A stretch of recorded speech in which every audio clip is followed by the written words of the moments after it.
Histórias do caminho, pobres de espírito.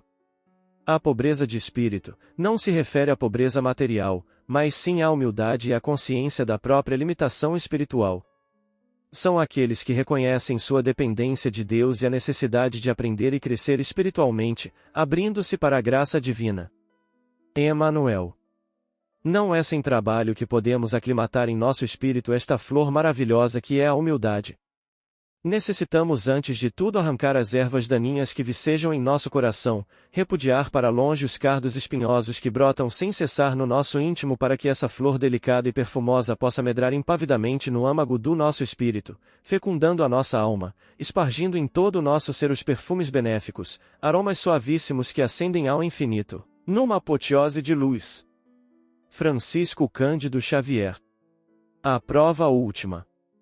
E porque o aprendiz indagasse sobre o currículo dos exames a respeito do aperfeiçoamento da alma, o mentor esclareceu, paciente. Na espiritualidade superior, as avaliações de aproveitamento são muitas. Temos as de paciência, de disciplina, de espírito de serviço e de auxílio aos semelhantes. No entanto, ao que me parece, a última é a mais difícil de todas. E qual é a última? Indagou o discípulo atento. O mentor respondeu em tom decisivo. A última prova, no aperfeiçoamento de cada um de nós é a humildade. Emmanuel. Humildade. Por humilhar-se, no seio da terra, a semente aprende a morrer para renovar-se, enriquecendo o celeiro. Por rebaixar-se de nível, a fim de ajudar, o grande rio faz-se pai das fontes e dos córregos, suportando todos os detritos e garantindo a economia dos continentes, a caminho do mar. Por se ocultarem no subsolo, as raízes sustentam as árvores que são a fartura do mundo. Por sofrer resignado, o óleo escuro converti-se em luz no pavio incandescente. Por obedecer ao pensamento do oleiro, ergue-se argila em vaso precioso. Por curvar-se ante a ventania, a erva tenra consegue sobreviver à passagem da tormenta. Por esconder-se solitária, sob o chão, a rocha alimenta a beleza do vale. Humilha-te, engrandecendo a vida que te cerca, e a vida te exaltará. Por isso mesmo, o Mestre maior de todos preferiu sofrer e dobrar-se na cruz, porque, com a grandeza imortal do sacrifício, construiu o caminho para a redenção de todas as criaturas. Emmanuel. Humildade. A humildade, por força divina, reflete-se, luminosa, em todos os domínios da natureza, os quais expressam, efetivamente, o trono de Deus, patrocinando o progresso e a renovação. Magnificente, o sol, cada dia, oscula a face do pântano sem clamar contra o insulto da lama, a flor, sem alarde, incensa a glória do céu. Filtrada na aspereza da rocha, a água se revela mais pura, e, em seguida às grandes calamidades, a colcha de erva cobre o campo, a fim de que o homem recomece a lida. A carência de humildade, que, no fundo, é reconhecimento de nossa pequenez diante do universo, surgem na alma humana doentias inquistações de sentimento, quais sejam o orgulho e a cobiça, o egoísmo e a vaidade, que se responsabilizam pela discórdia e pela delinquência em todas as direções. Sem o reflexo da humildade, atributo de Deus no reino do eu, a criatura sente-se proprietária exclusiva dos bens que a cercam, despreocupada da sua condição real de espírito em trânsito nos carreiros evolutivos, apropriando-se da existência em sentido particularista, converte a própria alma em cidadela de ilusão, dentro da qual se recusa ao contato com as realidades fundamentais da vida. Sob o fascínio de semelhante negação, ergue as orragues de revolta contra todos os que lhe inclinem o espiritual aproveitamento das horas, já que, sem o clima da humildade, não se desvencilha da trama de sombras a que ainda se vincula, no plano da animalidade que todos deixamos para trás, após a auréola da razão. Possuída pelo espírito da posse exclusivista, a alma acolhe facilmente o desespero e o ciúme, o despeito e a intemperança, que geram a tensão psíquica, da qual se derivam perigosas síndromes na vida orgânica, a se exprimirem na depressão nervosa e no desequilíbrio emotivo, na ulceração e na disfunção celular, para não nos referirmos aos deploráveis sucessos da experiência cotidiana, em que a ausência da humildade comanda o incentivo à loucura, nos mais dolorosos conflitos passionais. Quem retrata em si os louros dessa virtude quase desconhecida aceita sem constrangimento a obrigação de trabalhar e servir, a benefício de todos, assimilando, deste modo, a bênção do equilíbrio e substancializando a manifestação das leis divinas, que jamais alardeiam as próprias dádivas. Humildade não é servidão. É, sobretudo, independência, liberdade interior que nasce das profundezas do espírito, apoiando-lhe a permanente renovação para o bem. Cultivá-la é avançar para a frente sem prender-se, é projetar o melhor de si mesmo sobre os caminhos do mundo, é olvidar todo o mal e recomeçar alegremente a tarefa do amor, cada dia. Refletindo-a, do céu para a terra, em penhor de redenção e beleza, o Cristo de Deus nasceu na palha da manjedoura e despediu-se dos homens pelos braços da cruz. Emanuel. Humildade de espírito. A humildade é o ingrediente indefinível e oculto sem o qual o pão da vida amarga invariavelmente na boca. Amealharás recursos amoedados a mancheias, entretanto, se te não dispões a usá-los, edificando o conforto e a alegria dos outros, na convicção de que todos os bens pertencem a Deus, em breve converter-te-ás em prisioneiro do ouro que amontoaste, erguido, assim, à feição de teu próprio cárcere.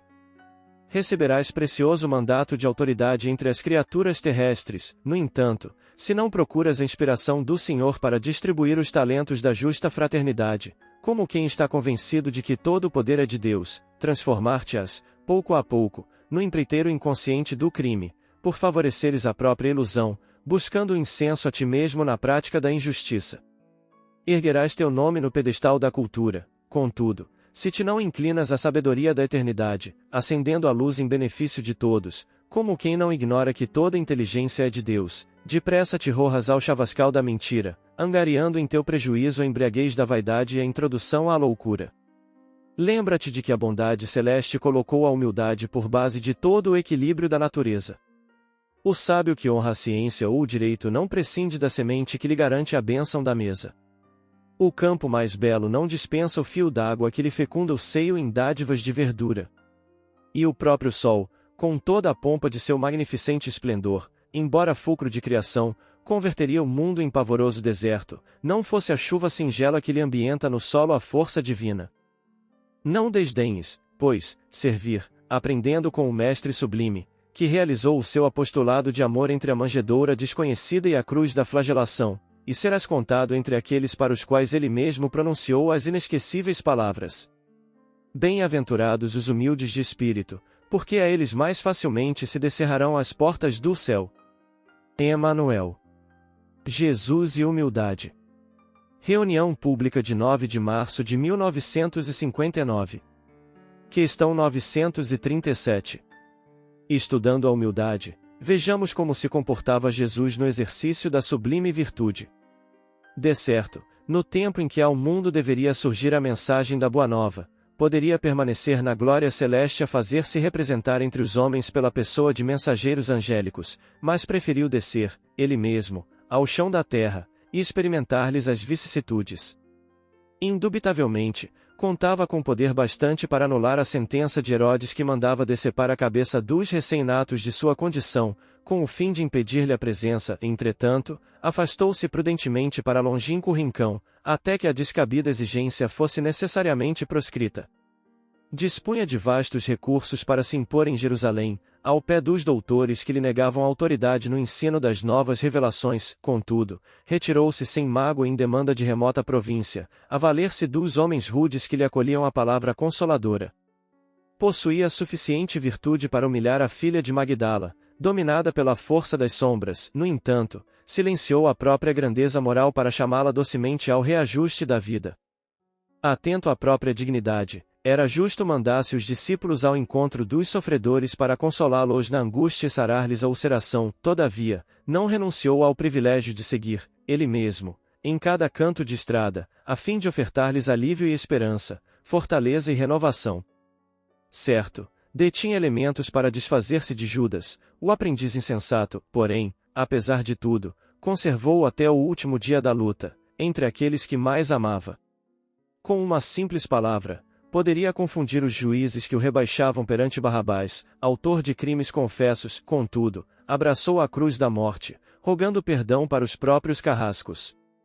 Por fim, poderia condenar Saulo de Tarso, o implacável perseguidor, apenas soezes, pela intransigência perversa com que aniquilava a plantação do evangelho nascente, mas buscou-o, em pessoa, às portas de Damasco, visitando-lhe o coração, por sabê-lo enganado na direção em que se movia.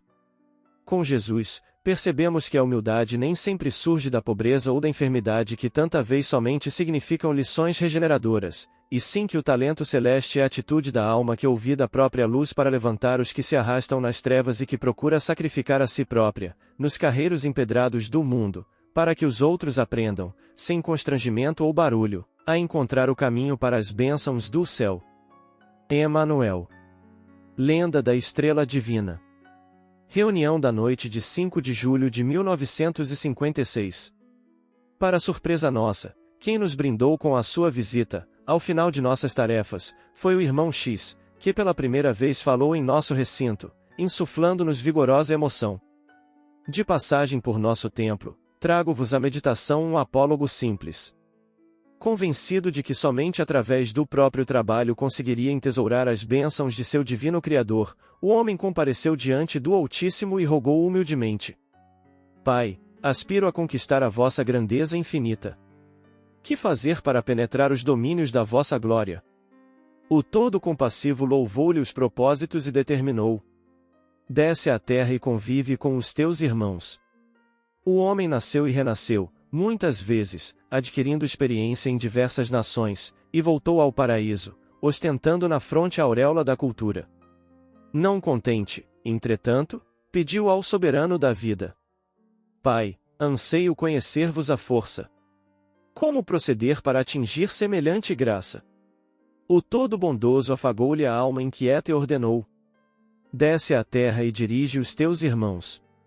O homem nasceu e renasceu, muitas e muitas vezes, fazendo leis e gastando fortunas, construindo fronteiras e levantando monumentos religiosos, plasmando a beneficência e disciplinando as sociedades, brandindo armas e desfraldando bandeiras, mandando e comandando, fascinado pelos poderes e pelos bens da terra, como se os bens e os poderes da terra lhe pertencessem, e retornou ao lar eterno, guardando nas mãos o cetro da autoridade.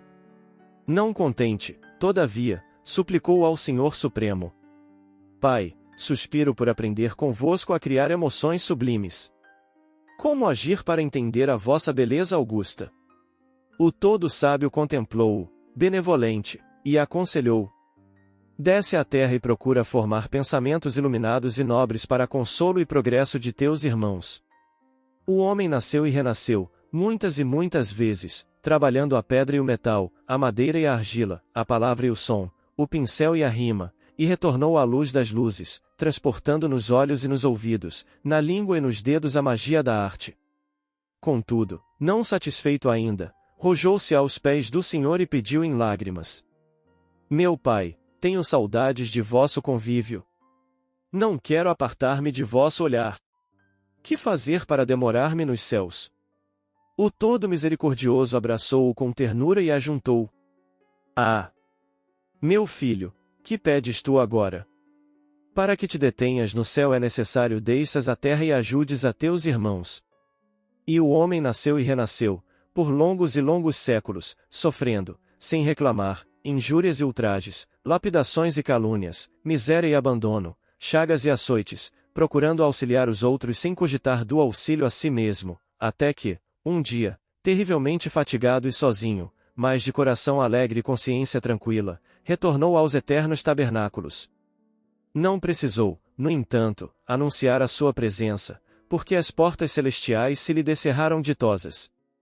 Flores inclinaram-se-lhe à passagem. Constelações saudavam-no em regozijo. Anjos cantavam, em surdina, celebrando-lhe o triunfo.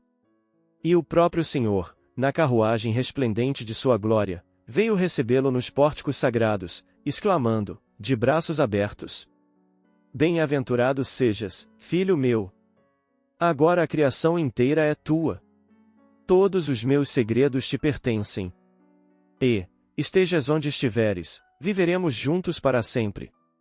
Esmagado de júbilo, em riso e pranto, o homem compreendeu, sem palavras, que a felicidade do amor puro lhe fluía sublime dos refolhos do ser, em torrentes de alegria misteriosa. É que ele trazia, fulgente no coração, a estrela divina da humildade.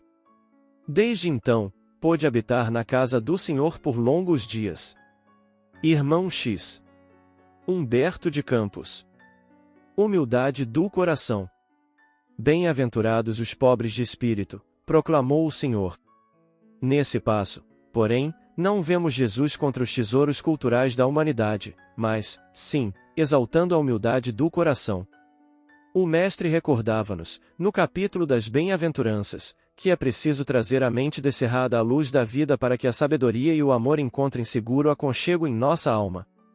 Hoje, como antigamente, somos defrontados, em toda parte, pelas criaturas encarceradas nos museus acadêmicos, cristalizadas nos preconceitos ruinosos, mumificadas em pontos de vista que lhes sombreiam a visão e algemadas em inutilidades do raciocínio ou do sentimento, engrossando as extensas fileiras da opressão. Imprescindível clarear o pensamento, diante da natureza, e aceitar a extrema insignificância em que ainda nos agitamos, perante o universo. Jesus induzia-nos a esquecer a paralisia mental, em que, muitas vezes, nos comprazemos, inclinando-nos à adoção da simplicidade por norma de ascensão espiritual.